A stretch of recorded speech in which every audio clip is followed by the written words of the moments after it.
look at why actually youth utilizes performance activism in transitional justice studies, and I'll give you a case study or two to put some flesh on the bones in a second.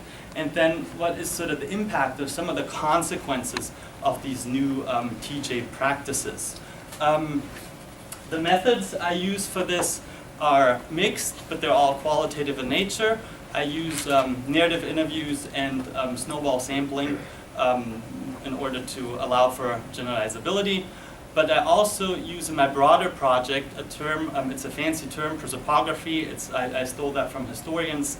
And it basically, what it is in a nutshell is I collect biographies or biographic information wherever I can get this from interviews, from the net, from brochures, and then put them all together in order to map what a certain group of actors looks like, in order to see what are their origins, were they actually all a sort of pedigree from an international human rights discourse that was brought in top-down or externally, or is there sort of a homegrown movement? And I'm still at early stages of my research. I can talk about this in the discussion if you want, but this is one of the methods that I use for my broader project. And the last one is basically document analysis, which is still very, very important, and I combine all these.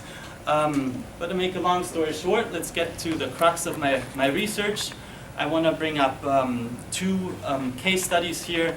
What do we see here? A red puddle and maybe a spray can. Those are the famous Sarajevo roses. Sadly enough, for those who don't know what this is, during the war, the shelling impact left basically a pattern of a flower and a rose when someone was hit. And so they were called, during the war and after the war, Sarajevo roses. And even during the war, people started putting red raisin in there to commemorate these tragic spots, created many sites of commemoration. And in recent years, this has gone into oblivion, and not only because people think forward and want to move on, but no, because you also change the urban space.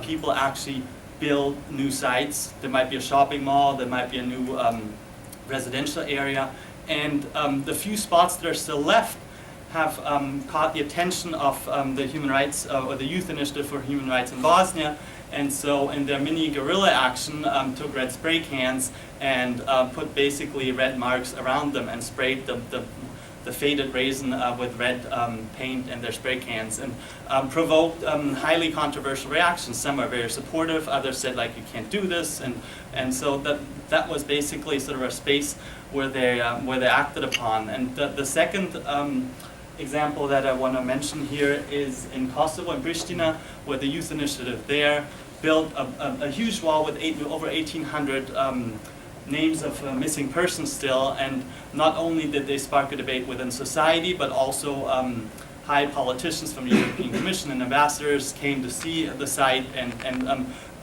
provided their support. And what, in sort of concluding remarks, does this mean for scholarship at large and for the movement?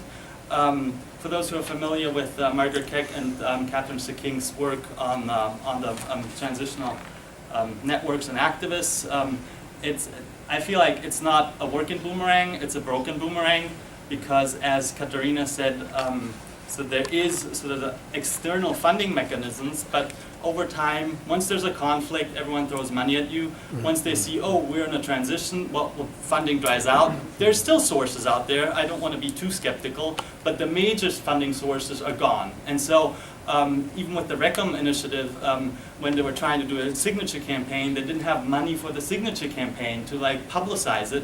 And so the foot soldiers were the youth activists that didn't get paid for it. And they were really mobilizing and motivated, but they just didn't have enough human capital to deal with it. And so there's a certain activism fatigue. And so I feel all these examples, and I can enumerate in our discussion later on many more, is a great way of the youth to sort of use unconventional measures and tactics in order to bring about change and spark and generate a discourse within society. And I call this the creation of strategic confrontation spaces, because they use this space in order to provoke in a very unconventional manner a dialogue that is there with society, indirect. I mean, it's live, it's there, they talk to pedestrians, and I have hope that sort of with these kind of actions that might be a broader initiative to sustain local ownership, bring this back, what Katrina said, we've been talking on the international level a lot, and then there's been a loss sort of to reconnect to the local issues and problems, and I feel this is definitely a start.